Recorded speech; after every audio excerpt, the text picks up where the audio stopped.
তো সবাইকে স্বাগত জানাচ্ছি আমার চ্যানেল দা টপার বাংলাদেশে। আজ আমি রসায়নের খুব গুরুত্বপূর্ণ অধ্যায় নিয়ে এসেছি, সেটা হলো রসায়নের প্রথম অধ্যায়, যার নাম হলো রসায়নের ধারণা। অনেকেই এই অধ্যায়টা মনে করেন স্কিপ করে, যে এই অধ্যায়টা আমি পড়বো না, এটা গুরুত্বহীন। অনেক টিচাররা বলে যে এটা গুরুত্বহীন, কিন্তু যে রসায়নের অর্থের মানেই জানে না সে কিভাবে রসায়ন পড়বে। যদি রসায়নটার আগে একটা শুরু করতে চাও, যে আমি এটাকে শুরু করব, শুরু করার আগে যতটুকু পথ তোমার হাঁটা দরকার সেটা হচ্ছে তোমার রসায়ন বইয়ের প্রথম অধ্যায়। আমি মনে করি যে রসায়ন যদি ভালোভাবে পড়ার ইচ্ছা থাকে তাহলে তোমার এই অধ্যায়টা পড়া খুব গুরুত্ব আছে। তো এই অধ্যায় নিয়ে আমি আজকে বিস্তারিত আলোচনা করব। আলোচনা থাকবে আমার রসায়ন পরিচিতি, তারপর থাকবে রসায়নের সাথে অন্যান্য সাথে বিজ্ঞানের অন্য শাখার সম্পর্ক, যেমন পদার্থবিজ্ঞানের সাথে রসায়নের সম্পর্ক, গণিতের সাথে রসায়নের সম্পর্ক, মৃত্তিকা বিজ্ঞানের সাথে রসায়নের সম্পর্ক, তারপর আছে রসায়নের গুরুত্ব, তারপর আছে বিশেষ চিহ্ন আর সতর্কতা। আমি আশা করি তুমি যদি এই টপিকগুলো বুঝতে পারো তাহলে প্রথমত আর তোমাদের আর কোনো না বোঝার টপিক থাকবে না। তো প্রথমে শুরু করা যাক যে রসায়নের পরিচিতি। আমরা সবাই জানি রসায়ন এমন একটা জিনিস যেটা হলো প্রাকৃতিক বিজ্ঞানের একটা অংশ বা ন্যাচারাল সায়েন্স। এখন বিজ্ঞান বলতে কি বুঝি আমরা এই জিনিসটা বুঝি না। বিজ্ঞান বলতে এমন একটা জিনিস বোঝায় যে গবেষণা বা পর্যবেক্ষণের মাধ্যমে তুমি একটা জিনিসের অর্থ বের করলা, বা একটা জিনিসের উদ্দেশ্য বের করলা, একটা জিনিসের ভবিষ্যৎবাণী বের করলা, একটা জিনিসের প্রকৃতি বের করলা, সেটা হলো বিজ্ঞান। বিজ্ঞানের কাজ হলো গবেষণা এবং পর্যবেক্ষণের মাধ্যমে কোন জিনিসের উদ্দেশ্য বের করা বা ভবিষ্যৎবাণী করা, সেটা হলো বিজ্ঞান। আর রসায়ন বিজ্ঞানের যে শাখায়, আমি আবার বলতেছি, বিজ্ঞানের যে শাখায় পদার্থের ধর্ম, পদার্থের গঠন এবং পদার্থের পরিবর্তন নিয়ে আলোচনা করা হয়, তাই হচ্ছে রসায়ন। তাহলে রসায়ন কাকে বলে? বিজ্ঞানের যে শাখায় পদার্থের ধর্ম, পদার্থের গঠন আর পদার্থের পরিবর্তন নিয়ে আলোচনা, সেটা হচ্ছে রসায়ন। তো এটা হলো রসায়নের সংজ্ঞা। তো প্রথমে আসে যে রসায়ন, রসায়ন এটা হলো প্রথম যখন এটা হলো বলা যায় কি, যখন মানুষ দুটি পাথর ঘষে আগুন তৈরি করেছিল, আগুন দুটি পাথর দিয়ে যখন মানুষ আগুন জ্বালানো শিখছে তখনই রসায়নের যাত্রা শুরু। আবার হয় কি, এই যে 3500 অব্দের দিকে, 3500 অব্দের দিকে কি করে আদিম যুগের যারা মানুষ ছিল তারা করছে কি, যেমন টিন, আমরা টিন চিনি না, যে সবার ঘরে টিন আছে, বাড়ির ছাদে যে টিন থাকে না, এই টিন। আর টিন আর কপার, টিন আর কপার এই দুইটা যোগ করে বানাইছে কি, ব্রোঞ্জ। ব্রোঞ্জ, টিন আর কপার যোগ করে আদিম যুগের মানুষ কি বানাইছে, ব্রোঞ্জ। এটা বানাইছে কি, ওই যে টিন এবং কপার আগে গলাইছে, গলানোর পরে যখন এটা তরলে পরিণত হইছে, তরলে পরিণত পর দুইটা একসাথে দিছে, দেওয়ার পরে দুইটা মিশ্রণ করার পরে যখন এটা ঠান্ডা হইছে তখন এটা ব্রোঞ্জ তৈরি হইছে। ঠান্ডা হওয়ার কি পরে কি হইছে, ব্রোঞ্জ। তাহলে ব্রোঞ্জ কাকে বলে? টিন ও কপারের তরল অবস্থায় মিশ্রিত করার পর সেটাকে যদি ঠান্ডা করার পরে যে বস্তু পরিণত হয় সেটা হচ্ছে ব্রোঞ্জ। এটাকে বলে ব্রোঞ্জ। ব্রোঞ্জ দিয়ে আদিমকালে যেমন বড় বড় অস্ত্র তৈরি করা হতো, ওই অস্ত্র দিয়ে যুদ্ধে যাইতো মানুষ, যুদ্ধে যাওয়ার পরে যুদ্ধ করতো, এটা ছিল ব্রোঞ্জের কাজ। ব্রোঞ্জ একটা শক্ত পদার্থ। তারপরে আসে যে ব্রোঞ্জের পরে একটু মুছে দেখলাম,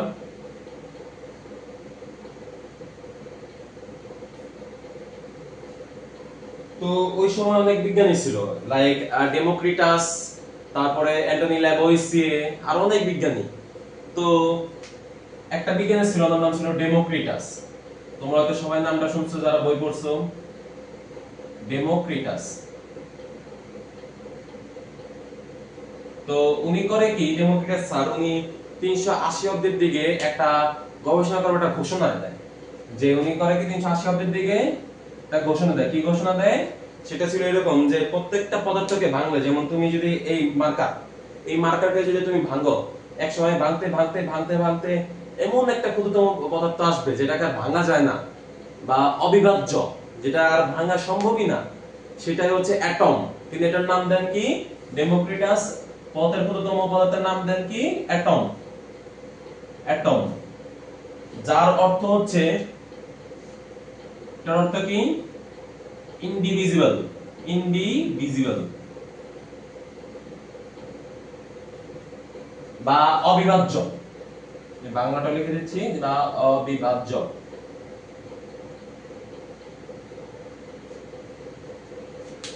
তো ডেমোক্রিটাস এই জিনিসটা ঘোষণা করে। আর এই ঘোষণার অনেক বিজ্ঞানী ছিল যারা এই ঘোষণাটা মানতে পারেনি।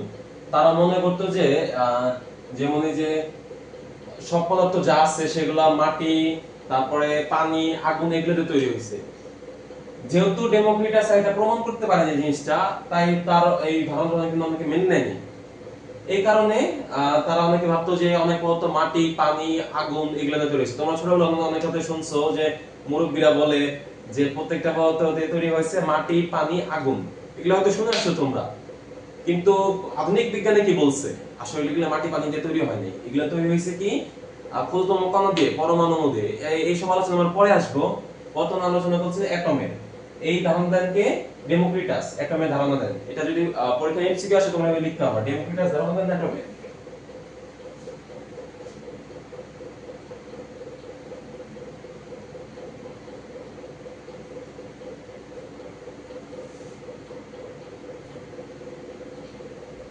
তারপরে যে আমরা সেই মধ্যযুগে যারা রসায়ন চর্চা করতো, লাইক মধ্যযুগে যারা আরবে রসায়ন চর্চা করতো, তারা করতো কি যে স্বল্প মূল্যের কিছু যে ধাতু টাতু আছে ওগুলোতে সোনা তৈরি করার চেষ্টা করতো। অবশ্য তারা এটা পারেনি। আর মধ্যযুগে যারা আরবে রসায়ন চর্চা করতো তাদেরকে বলা হতো আলকেমিস্ট। কি বলা হতো? আলকেমিস্ট। আলকেমিস্ট যারা রসায়ন চর্চা করতো তাদের বলা হতো আলকেমিস্ট। আর তারা কি করতো? আর মধ্যযুগে আরবের রসায়ন চর্চাকে বলা হতো আলকেমি। আলকেমি এই দুইটা শব্দ কিন্তু ভিন্ন। আর এগুলো হয়তো তোমাদের এমসিকিউ তে আসবে। আর আলকেমি শব্দটা আসছে কি, এটা আসছে হলো আরবি শব্দ। আরবি শব্দ আলকিমিয়া থেকে। কি? আলকিমিয়া। আবার আলকিমিয়া শব্দটা আসছে কি থেকে? কেমি। কিমি বা এই যে কেমি, কেমি শব্দ থেকে। আর এই কেমি শব্দ থেকেই আমাদের এই যে রসায়নের উৎপত্তি। আমাদের বর্তমান কি? কেমিস্ট্রি। কেমিস্ট্রি বা রসায়ন। তাহলে কেমিস্ট্রির উৎপত্তি হয়েছে কই থেকে? আমাদের মধ্যযুগ থেকে। যে আরবে যারা ছিল, মুসলিম সৌদি আরবে যারা ছিল, ওনারা কি করতো? এই যে সব সোনা রূপা নিয়ে গবেষণা করতো, মাটি পানি পদার্থ নিয়ে। আর তাদের যা রসায়ন গবেষণা করতো সেটার নাম বলা হতো কি? আলকেমি। তারা যা করতো আর তাদেরকে বলা হতো আলকেমিস্ট। আর এই আলকেমি শব্দটা আসছে কই থেকে? আরবি শব্দ আলকিমিয়া থেকে। আর আলকেমিয়া শব্দটি আসছে কই থেকে? কিমি।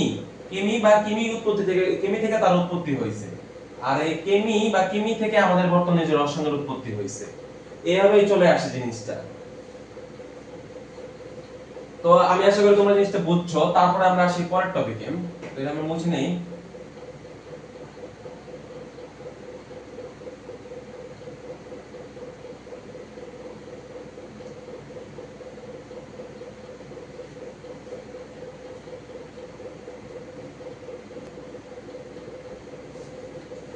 তারপরে আসি যে রসায়নের কিছু উদাহরণ আছে আমাদের আশেপাশে। যেমন অনেকে দেখো যে এই কাঁচা আম পাকা আমের ব্যাপারটা, যে দেখো যে কি কাঁচা আম খাইতে টক লাগে। কাঁচা আম যখন মুখে ইস এত টক লাগে, লবণ দিয়ে খাইতে হয়।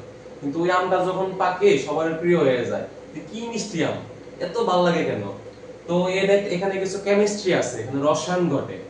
যখন আম কাঁচা থাকে তখন এটার ভিতরে থাকে কি? সাকসিনিক অ্যাসিড আর মালিক অ্যাসিড। কি অ্যাসিড?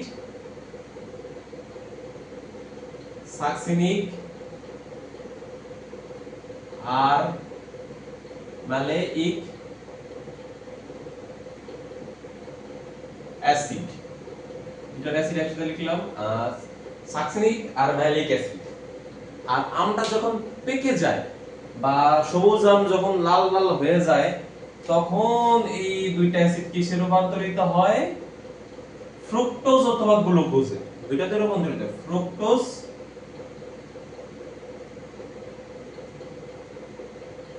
ফ্রুক্টোজ অথবা কি গ্লুকোজে।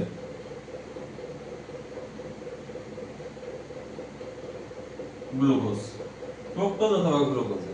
তাহলে তোমরা অবশ্য বুঝছো যে কাঁচা আমটা থেকে পাকা আম যখন পাকে তখন কেন তো মিষ্টি লাগে।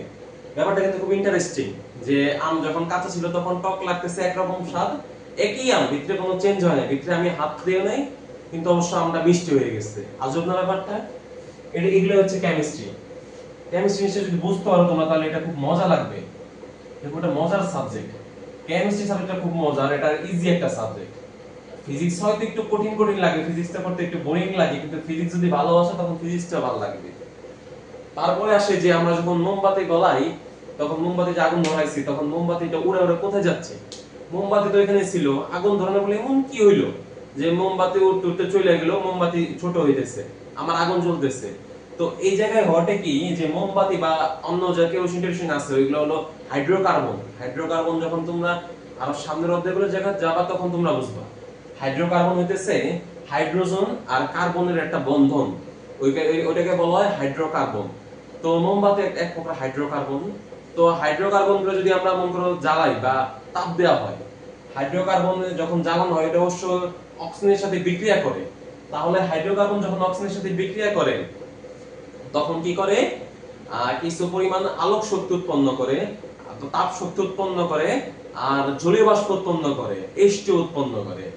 তাহলে আমরা কি শিখলাম যে হাইড্রোকার্বনকে যদি আমরা অক্সিজেনের সাথে দহন ঘটাই অথবা মানে ওই জায়গায় যার আগুন দেওয়া হয় তাহলে এটা কি ঘটে? কিছু পরিমাণ আলোক শক্তি দেয়, তাপ শক্তি দেয় বা শক্তি দেয়, মোটমাট কথা শক্তি দেয়, আর কিছু জলীয় বাষ্প দেয়।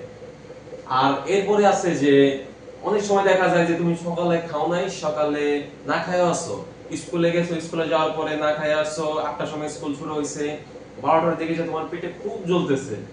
এটা জ্বলার একটা কারণ কি? এখানে তোমার পেটে অতিরিক্ত হাইড্রোক্লোরিক অ্যাসিড উৎপন্ন হয়। আমাদের পেটে মানব দেহে হাইড্রোক্লোরিক অ্যাসিড এমন একটা অ্যাসিড যে অ্যাসিডটা সকল প্রকার খাদ্য পরিপাকের জন্য উৎপন্ন হয়। এখন তুমি তোমার খাদ্য পরিপাকের জন্য উৎপন্ন হচ্ছে হাইড্রোক্লোরিক অ্যাসিড, কিন্তু তুমি কি করছো? সকালবেলা না খেয়ে গেছো। এই কারণে কি করছে? ওই যে অ্যাসিড ছিল, এই হাইড্রোক্লোরিক অ্যাসিড HCl, এটা হলো হাইড্রোক্লোরিক অ্যাসিডের সংকেত। HCl করবে কি যে তোমার পেটের যা মাংসের ইটি আছে, পেটের যে আশেপাশে চার পাশ আছে ওইখানে কি করে? ক্ষত বিক্ষত করে ফেলে, যার ফলে তোমার একটা জ্বলনের সৃষ্টি হয়। আর এই পরিস্থিতি বলা হয় অ্যাসিডিটি। এই অ্যাসিডিটিকে কমানোর জন্য আছে কি? অ্যালুমিনিয়াম হাইড্রোক্সাইড আর ম্যাগনেসিয়াম হাইড্রোক্সাইড, যাকে বলা হয় অ্যান্টাসিড। তোমরা যদি এরকম পরিস্থিতি পড়ো যে অ্যাসিডিটি পড়ছি, যখন ডাক্তারের কাছে বলো একটা ওষুধ দেন, তারা তোমাকে দেয় কি? ম্যাগনেসিয়াম হাইড্রোক্সাইড আর অ্যালুমিনিয়াম হাইড্রোক্সাইড। এই দুইটা যখন তোমার পেটে যায় তখন একটা বিক্রিয়া ঘটে। এই বিক্রিয়াটা এরকম যে আমি বিক্রিয়াটা করে দেখাচ্ছি। Aluminium hydroxide plus HCl। আচ্ছা সমস্যা নেই, চাপে লিখতেছি। এটা তিনটা দিতে হবে। অ্যালুমিনিয়াম ক্লোরাইড, একটা লবণ তৈরি হলো, অ্যালুমিনিয়াম ক্লোরাইড প্লাস এখানে H2 আছে দুইটা, এখানে H আছে, এখানে দিতে হবে কি? H2O plus O। সমতা করতে হবে এই জায়গায়। এই জায়গায় হাইড্রোজেন আছে 3টা, এই জায়গায় আছে 3টা, মোট হলো আমাদের 6টা, আর এই জায়গায় অক্সিজেন আছে 3টা। তাহলে এখানে যদি আমরা 3 দেই তাহলে কি হয়? হ্যাঁ হয়ে গেছে, 3 দিলে অ্যালুমিনিয়াম হাইড্রোক্সাইড, অ্যালুমিনিয়াম একটা তোমরা যেই বিক্রিয়া লেখো, বিক্রিয়া করার অবশ্যই সমতা করতে হবে। অ্যালুমিনিয়াম একটা, ক্লোরিন আছে 3টা, Cl3, আর এখানে হাইড্রোজেন আছে, হাইড্রোজেন 3টা, হাইড্রোজেন মোট 6টা হাইড্রোজেন। এই জায়গায় কটা? 3 দুগুণে 2, 6টা হাইড্রোজেন। আর এই জায়গায় কত? 3টা অক্সিজেন। তাহলে আমাদের 3টা অক্সিজেন ছিল, আমার বিক্রিয়া কমপ্লিট। তাহলে এটা গেল কি? অ্যালুমিনিয়াম হাইড্রোক্সাইডের বিক্রিয়া। আর আরেকটা আছে কি? Magnesium hydroxide. Magnesium hydroxide plus 2HCl equal to magnesium chloride plus 2H2O। দুটো মিলে দেখি বিক্রিয়াটা হচ্ছে কিনা। ম্যাগনেসিয়াম একটা হাইড্রোজেন কয়টা, দুইটা দুইটা চারটা, চারটা হাইড্রোজেন আছে, অক্সিজেন দুইটা, এই যে অক্সিজেন দুইটা হয়ে গেছে, ক্লোরিন কয়টা, ক্লোরিন দুইটা, দুইটা হয়ে গেছে। তো আমাদের বিক্রিয়াটা কমপ্লিট।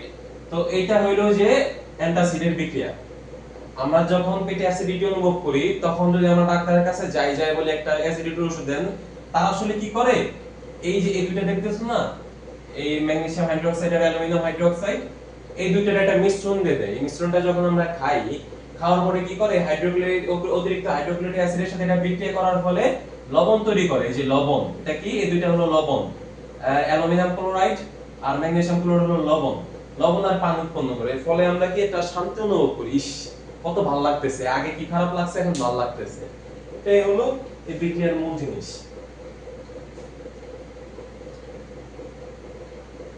তো এই অধ্যায়ে আর কিছু আছে এগুলোর পরে, সেটা হলো রসায়নের ক্ষেত্রসমূহ।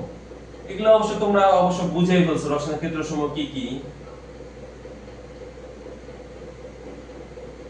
রসায়নের ক্ষেত্রসমূহের মধ্যে আছে যেমন আমরা পানি খাই, শরীরে পানিটা ঢুকে H2O, পানির সংকেত তোমরা অবশ্যই জানো যে H2O, এটা যখন শরীরে ঢুকে এটা খাদ্য পরিবাহকে সাহায্য করে।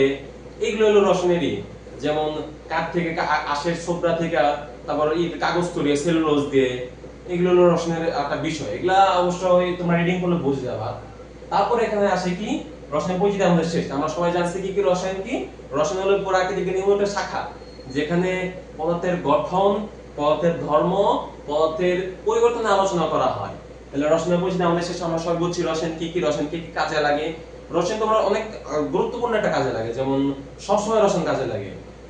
মনে করো তুমি সকালে উঠছো, সকালে ওঠার পরে মুখ ধুইছো, মুখে ফেস ওয়াশ দিছো, ফেস ওয়াশ যে তৈরি হইছে সেটা কিন্তু রসায়ন দিয়ে তৈরি হইছে।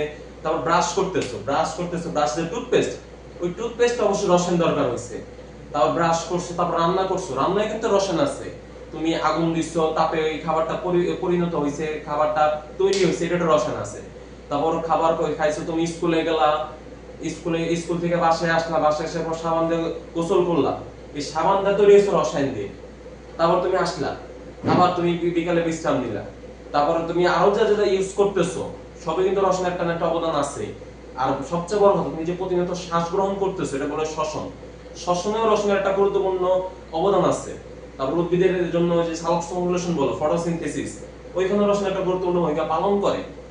তারপরে কি আসে, রসায়নের পরিচিতি শেষ আমার। তারপরে আসলে রসায়নের সাথে বিজ্ঞানের অন্য শাখার সম্পর্ক।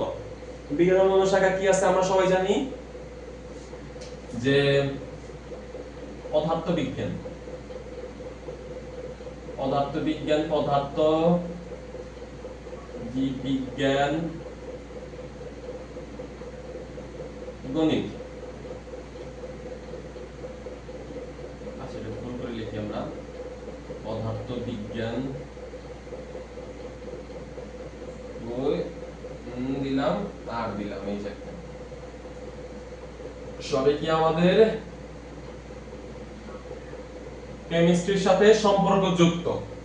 তো কিভাবে সম্পর্কযুক্ত, এই পদার্থবিজ্ঞানে দেখো যে বৈদ্যুতিক যা কাজকলাপ করা হয়, যেমন এই যে পদার্থবিজ্ঞান কি, ফ্যান চলতেছে, ফ্যানের যে ব্যাটারির ভিতরে কিন্তু রসায়নের কিছু অবদান আছে।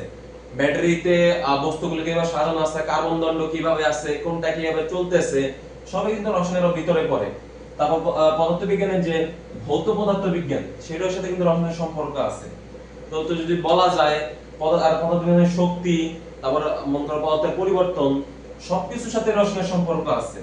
পদার্থবিজ্ঞান পড়তে গেলে তোমার রসায়ন পড়তে হবে অবশ্যই, আবার রসায়ন পড়তে হলে তোমার পদার্থবিজ্ঞান অবশ্যই পড়তে হবে। তাহলে এগুলা কি একটা আরেকটার সাথে ওতপ্রোতভাবে জড়িত। তারপরে থাকে কি জীববিজ্ঞান, এই যে মনে করো তুমি যে প্রতিনিয়ত শ্বাস গ্রহণ করতেছো, এটা কি বলে, শ্বসন, শ্বাস গ্রহণ করতেছো, তারপরে এই যে তোমার ভিতরে অক্সিজেন চলতেছে, অক্সিজেন যাই করে কি, তোমার পেটে যে খাবার আছে ওই খাবারের সাথে অক্সিজেন বিক্রিয়া করার পরে মনে করো শক্তি উৎপন্ন করে। এই যে শক্তি উৎপন্ন করতেছে, বিক্রিয়া করতেছে, সবই কিন্তু এই যে রসায়নের অন্তর্গত। সবই কি এই রসায়নের অন্তর্গত, বিক্রিয়া করতেছে, আমার শক্তি উৎপন্ন করতেছে, সবই রসায়নের অন্তর্ভুক্ত। আবার উদ্ভিদ মনে করো সূর্যের আলো গ্রহণ করতেছে, তারপর মাটি থেকে পানি গ্রহণ করতেছে, তারপর আমরা যে কার্বন ডাই অক্সাইড ত্যাগ করতেছি সেগুলো গ্রহণ করে একটা বিক্রিয়া করতেছে। বিক্রিয়ার পরে এই যে উদ্ভিদ করে কি সালোকসংশ্লেষণ প্রক্রিয়ায় খাদ্য উৎপন্ন করে, যে খাদ্যগুলো আমরা খাই বেঁচে থাকি। এই খাদ্য উৎপন্ন করতেও কেমিস্ট্রির খুব গুরুত্ব আছে। তো কেমিস্ট্রি মানে জিনিস যা সকল ক্ষেত্রে গুরুত্বপূর্ণ।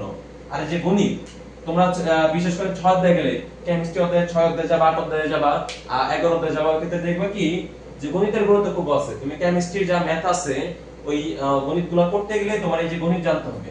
তুমি যদি গণিতের বেসিক ঠিক না থাকে তাহলে তুমি যে কেমিস্ট্রি জানতে পারবা না, কেমিস্ট্রি করতে গেলে তোমার একটু সমস্যা হবে। তো আমাদের এই গেল যে রসায়নের সাথে বিজ্ঞানের অন্য শাখার সম্পর্ক। এরপরে আসি কি রসায়নের গুরুত্ব। রসায়নের অবশ্য গুরুত্ব আছে, তাহলে না তো বাংলাদেশের মানুষ এই যে রসায়ন পড়তো না। পৃথিবীতে অনেক মানুষ আছে যারা শুধু রসায়নই পড়ে।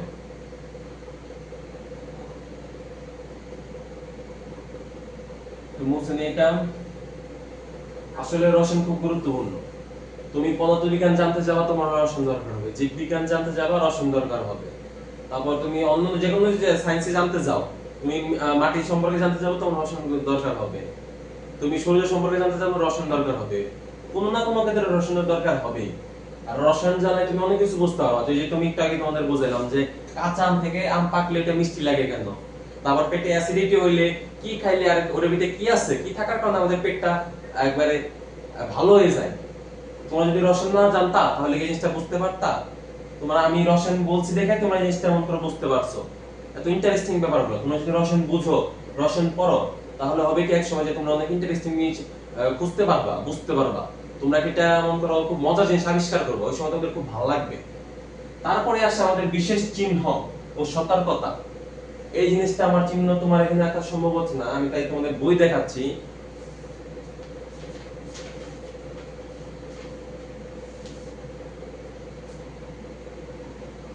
তোমরা সবাই যদি বইয়ের দিকে তাকাও তাহলে দেখতে পাচ্ছ যে এখানে লেখা আছে বিস্ফোরক পদার্থ। আচ্ছা, এগুলো এমন একটি পদার্থ যাকে তোমার মন করো যদি হালকা আঘাত লাগে বা আগুন লাগে তাহলে ধূপ করে ফেটে ওঠে, তোমার প্রচন্ড বিস্ফোরণ হয়। যেমন টিএনটি, জৈব পারক্সাইড আর নাইট্রোগ্লিসারিন ইত্যাদি এই ধরনের বিস্ফোরক পদার্থ। এগুলোর ইংলিশ নাম কি? Explosive substance. এগুলো তোমাদের অবশ্যই পড়তে হবে, এগুলো যদি না পড়ো তাহলে তোমরা বুঝবা না। তারপরে আছে কি দাহ্য পদার্থ বা ফ্লেমেবল সাবস্টেন্স, অ্যালকোহল, ইথার, দাহ্য পদার্থ। এগুলো দ্রুত আগুন ধরে যেতে পারে, তাই আগুন বা তাপ থেকে এগুলো সবসময় দূরে রাখতে হবে। তাই এগুলো মন করো হালকা আগুনে তাপে নিচ্ছ বা হালকা কাঠি ধরে দিচ্ছ, হুট করে এগুলো আগুন লেগে গেছে, তাই এগুলো মন করো আগুন থেকে দূরে রাখতে হবে। এই যে অবশ্যই তোমার যেগুলো বললা টিএনটি, জৈব পারক্সাইড, নাইট্রোগ্লিসারিন, এগুলো তোমরা মুখস্থ করবা। আর এই যে চিহ্নটা আছে না, চিহ্নটা বাসায় একা তোমরা মন করো প্র্যাকটিস করবা, চিহ্নটা চিনবা ভালো করে। তারপর দাহ্য পদার্থ, এই যেগুলো মুখস্থ করে অ্যালকোহল, ইথার। তারপর বিষাক্ত পদার্থ, টক্সিক সাবস্টেন্স। এগুলো হলো বিষাক্ত, এগুলো যদি তোমার শরীরের ভিতরে ঢোকে বা শ্বাস প্রশ্বাসের মাধ্যমে শরীরে প্রবেশ করে তাহলে নানা ধরনের ক্ষতি করতে পারে। এগুলোর মধ্যে আছে যেমন বেনজিন, ক্লোরোবেনজিন, মিথানল, এই ধরনের পদার্থ। উত্তেজক পদার্থ, সিমেন্ট ডাস্ট, লোগো অ্যাসিড, খাট, নাইট্রাস অক্সাইড, এগুলো উত্তেজক পদার্থ। এই ধরনের পদার্থ ব্যবহারের সময় হ্যান্ড গ্লাভস, সেফটি গগলস এগুলো পরতে হবে। তারপরে আসে কি স্বাস্থ্য ঝুঁকিপূর্ণ পদার্থ। এই ধরনের পদার্থ ত্বকে লাগলে বা শ্বাস প্রশ্বাসের মাধ্যমে শরীরের ভিতরে গেলে স্বল্পমেয়াদী বা দীর্ঘমেয়াদী ক্ষতি সাধন করে। এগুলো শরীরের মধ্যে গেলে ক্যান্সারের মতো কঠিন রোগ হতে পারে। এই যে কিছু পদার্থ আছে যেগুলো স্বাস্থ্য ঝুঁকিপূর্ণ, এগুলো যদি তোমার শরীরে ঢোকে তাহলে মন করো অনেক ক্ষতি হতে পারে, ক্যান্সার হতে পারে, তারপর অন্য মন করো রোগ হতে পারে যেগুলো মন করো সুস্থ হয় না মানুষ। এই ধরনের পদার্থের মধ্যে আছে কি বেনজিন, টোলুইন, জাইলিন ইত্যাদি। তারপরে এই পাশে আরো কিছু চিহ্ন আছে, যেমন তেজস্ক্রিয় পদার্থ বা রেডিও অ্যাক্টিভ। দেখো না যে ইলন মাস্ক কত জিনিস আবিষ্কার করে তেজস্ক্রিয় পদার্থ দিয়ে।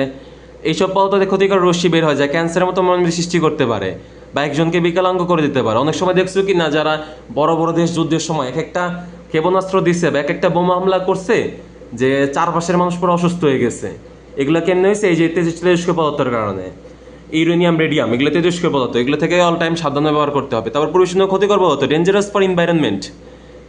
অনেক ধরনের ক্ষতিকর পদার্থ যেগুলো পরিবেশে রাখলে পরিবেশের ক্ষতি হয় বা পরিবেশ দূষণ হয়, যেমন লেড, মার্কারি, এগুলি ভারী পদার্থ।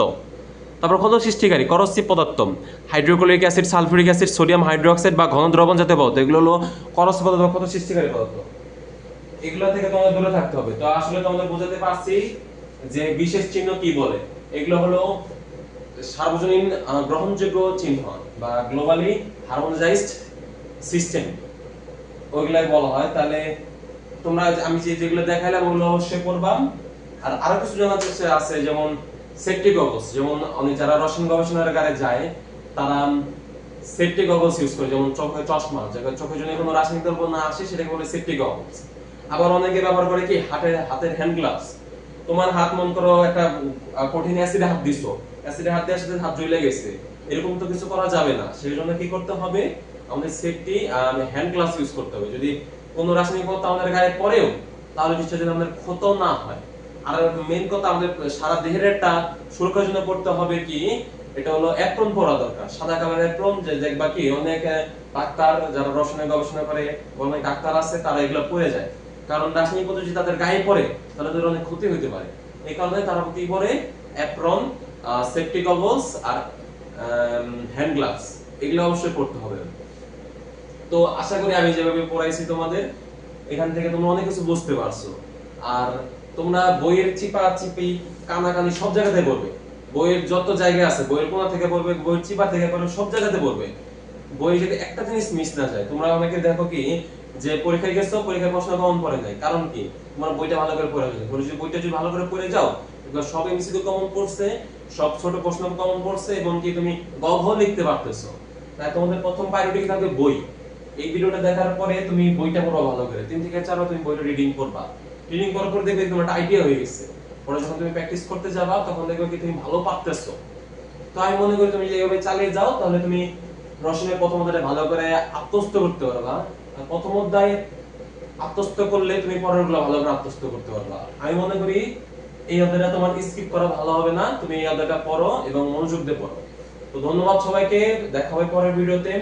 আশা করি সবাই ভালো থাকবে।